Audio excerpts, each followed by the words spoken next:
নমস্কার, আপনি দেখছেন নিউজ ইপপ। এলপিজি গ্যাস সিলিন্ডার ডেলিভারিকে কেন্দ্র করে নতুন ধরনের প্রতারণার ফাঁদ পেতেছে জালিয়াতরা। তেল সংস্থাগুলির তরফে গ্রাহকদের জন্য জারি করা হয়েছে বিশেষ সতর্কবার্তা। জানা গিয়েছে, প্রতারকরা নিজেদের গ্যাস এজেন্সির কর্মী পরিচয় দিয়ে গ্রাহকদের ফোন করছে এবং সিলিন্ডার ডেলিভারি অথেন্টিকেশন কোড বা ডিএসি অর্থাৎ এক ধরনের ওটিপি জানতে চাইছে। অনেক ক্ষেত্রে এই কোড হাতিয়ে নিয়ে ব্যাংক অ্যাকাউন্ট থেকে টাকা আত্মসাৎ করারও চেষ্টা করা হচ্ছে।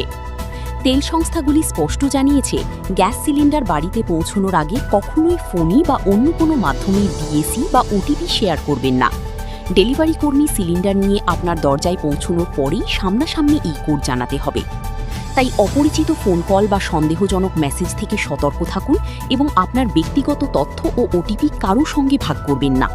এই ধরনের গুরুত্বপূর্ণ আপডেট সবার আগে পেতে চোখ রাখুন নিউজ ইপপে।